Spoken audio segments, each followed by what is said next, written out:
মৌলভীবাজারের কমলগঞ্জে এক নারীকে অপহরণের চেষ্টার ঘটনায় জড়িত ৩ জনকে গ্রেপ্তার করেছে পুলিশ। এ সময় অপহরণের কাজে ব্যবহৃত একটি সাদা রঙের প্রাইভেট কারও জব্দ করা হয়েছে। এই ঘটনায় গ্রেপ্তারকৃতরা হলেন মৌলভীবাজার জেলার কুলাউড়া থানার শ্রীপুর নাসিরাবাদ গ্রামের মতছির আলীর ছেলে মোহাম্মদ জাকির মিয়া ২৬, মৌলভীবাজার জেলার মৌলভীবাজার সদর থানার সৈয়ারপুর এলাকার আব্দুর রহমানের ছেলে মোহাম্মদ কাউসার আহমেদ ৩৪ এবং মৌলভীবাজার সদর থানার গুলবাগ বেরিরচর এলাকার নূর মিয়ার ছেলে জসিম মিয়া ৩৬। গত ৮ মার্চ ২০২৬ তারিখ সকাল আনুমানিক ৬টা ৪০ মিনিটে মৌলভীবাজার জেলার কমলগঞ্জ উপজেলার ৫ নং কমলগঞ্জ ইউনিয়নের দক্ষিণ বালিগাঁও গ্রামের বাসিন্দা বাপ্পি এরিকের মেয়ে ও মোহাম্মদ মাসুদ পারভেজের স্ত্রী ফাতেনা পারভেজ নিশি ২৯ শ্রীমঙ্গল যাওয়ার জন্য কমলগঞ্জের বটতলা বাজারে অপেক্ষা করছিলেন। একটি সাদা রঙের প্রাইভেট কার ঢাকা মেট্রো ক ০৩৯৪৯৪ এসে তাকে শ্রীমঙ্গল যাবেন কিনা জিজ্ঞাসা করে। তিনি যেতে অস্বীকৃতি জানালে গাড়িটি বারবার সামনে পেছনে ঘোরাফেরা করতে থাকে। পরে তিনি বাড়ির দিকে হাঁটা শুরু করলে গাড়িটি তাকে অনুসরণ করে তার বাড়ির রাস্তায় ঢুকে পড়ে। এক পর্যায়ে গাড়ির ভেতরে থাকা ব্যক্তিদের একজন নেমে তার মুখ চেপে ধরে ১০-১২ হাত টেনে নিয়ে জোরপূর্বক গাড়িতে তুলে অপহরণের চেষ্টা করে। এ সময় তিনি ধস্তাধস্তি করে তাদের হাত থেকে ছুটে পালিয়ে নিরাপদে চলে যেতে সক্ষম হন। এই ঘটনায় ভিকটিমের অভিযোগের প্রেক্ষিতে কমলগঞ্জ থানার মামলা নং ০৭ জিআর ১৯-২২ তারিখ ৯-৩-২০২৬ খ্রিস্টাব্দ ধারা ৭-৩ নারী ও শিশু নির্যাতন দমন আইন ২০০০ রুজু করা হয়।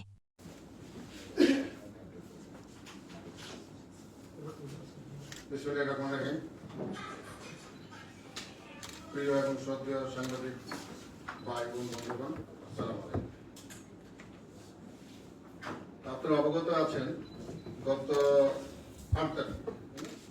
৮ তারিখ সকাল ৬টা ৪০ একটা সিসিটিভি ফুটেজ ভিডিও ভাইরাল হয়। ঘটনা ঘটে, অপহরণের চেষ্টা ঘটনা ঘটে। তো ঘটনার সংক্রান্ত আমাদের প্রেস রিলিজ দেওয়া হচ্ছে, এটা আপনারা পেয়ে যাবেন। আর আমি যেটা বলছি, আমাদের যেটা প্র্যাকটিক্যালি আমরা যা দেখেছি তা করেছি। আনুমানিক ৬টা ৪০ ঘটিকায় এই ঘটনা ঘটে। ঘটার পর মিডিয়া আসে সম্ভবত বিকালবেলা আমরাও বিকালবেলা অনানুষ্ঠানিকভাবে অবগত হই। তো আমাদের কাছে অভিযোগ দেখ আর না দেখ, যখন একটি ঘটনা ঘটে সেই ঘটনা প্রিভেন্ট করা আমাদেরই কর্তব্য এবং অপরাধ ডিটেক্ট করা আমাদেরই কর্তব্য।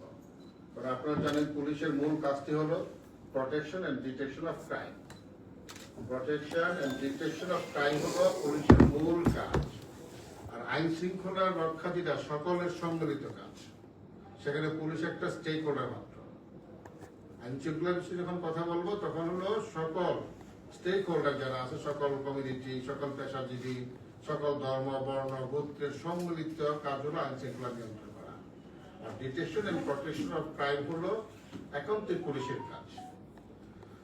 তো আমরা যখন অবগত হই অনানুষ্ঠানিকভাবে, তখন থেকে আমাদের অপারেশন, আমাদের কার্যক্রম শুরু করি।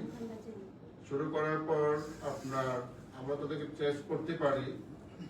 ৮ তারিখ গেল, ৯ তারিখ সারাদিনে আমাদের বিভিন্ন তথ্য প্রযুক্তি ব্যবহার, ম্যানুয়ালি আমাদের তথ্যপত্র সংগ্রহ করার মাধ্যমে ৯ তারিখ রাত্রিবেলা তাদের অবস্থা সম্পর্কে আমরা একটা আইডিয়া পাই।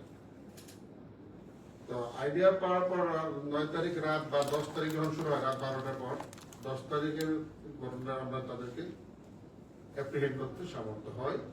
এবং তাদেরকে যখন আমাদের কিছু আইন কানুন আছে যে আমাদের আটকের পরে ২৪ ঘন্টার মধ্যে আদালতে সুপর্দ করতে হয়। তো ওই মেকানিজম কমপ্লিট করার জন্য আমরা তাদেরকে ধরেছি আমরা সিলেট এলাকা থেকে ধরেছি। তো সিলেট এলাকা ধরে আনতে আনতে যে সময় লাগে, তো সেই সময় প্রায় ১১টা ১১:৩০ বাজে আস্তে আস্তে সুবানি কাটছিল। হ্যাঁ, এবং ওইখানে একটা হোটেল আছে, ওটার নাম যদি কি নূরজাহান হোটেল, ওই গাড়িটাও রাখছে। তো যাই হোক, আমরা ওখান থেকে তাদেরকে গ্রেপ্তার করতে সমর্থ হই এবং তাদের ইন্টারোগেট করে জিজ্ঞাসাবাদ করে আমরা কিছু তথ্যপত্র পেয়েছি। তো আমরা ওইখানে অপারেশন ছিল ৫ জন। এই ৫ জন ছিল বহপুরে টেপে, তারা সিসকেল ছিনতাইকারী, চুরি ছিনতাইকারী, মাদক নেশা এগুলো করতো। তো ওই দিন তারা, যেদিন ঘটনা ঘটে, ওই আগের দিন রাত্রিবেলা তারা আসে আসার পর বিভিন্ন জায়গায় আড্ডা দেয়। তারপরে মুন্সিবাজারের কোন এক জায়গাতে তারা মাদকের জন্য গিয়েছিল। ওইখান থেকে ফেরার পথে ৬টা ৪০, এত সকালবেলা কেন হয়েছে, তারা সকালবেলা কেন টার্গেট ছাড়া তো সকালবেলা যাওয়ার কথা। অনেকে কোশ্চেন থাকতে পারে তাদের, এত ভোরে ৬টা ৪০ কিন্তু ভোর, আবার রমজান মাস।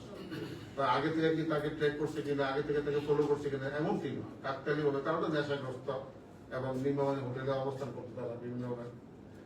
তো আসার সময় যেহেতু এই সুন্দরী রমণী দেখে, দেখার পরে তাদের নেশাগ্রস্ত তো মানুষগুলো, রাতে ঘুম না হলে তো আরো মানুষ হয়ে যায়। তখন তাকে অফার করে। ওই ভদ্র মহিলা এবং তার হাজবেন্ড চাকরি করে একটা প্রতিষ্ঠানে, উনি প্রায় ওই সময়টাই মেনটেন করে অবশ্যই আসেন। তখন ওনাকে ধরার পরে একটা ছেলে রেকি করে, আপনারা যে তাকে ভাইরাল পেয়েছেন, একটা ছেলে রেকি করে, ভিডিওতে দেখেছেন, লম্বা করে ছেলেটা। আর একটা ছেলে তাকে একসময় সুযোগ বুঝে তাকে দস্তস্তি করে তাকে গাড়িতে ওঠানোর চেষ্টা করে। রেকি যে করে তার নাম হলো জাহাঙ্গীর।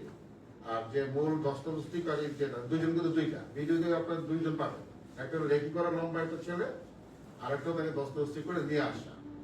তো অনেকে বুঝতে পারে যে একই ছেলে হতে পারে, একই ব্যক্তি না। ওই গাড়িতে 5 জন ব্যক্তি ছিল, ড্রাইভার সহ আর 4 জন। ড্রাইভারের সেকেন্ড সিটে এবং পিছনে 3 জন ছিল, 5 জন ছিল। তো আমরা যে দস্তদস্তি তাকে আমরা আটক করতে সমর্থ হয়েছি, এবং যে রেকি করে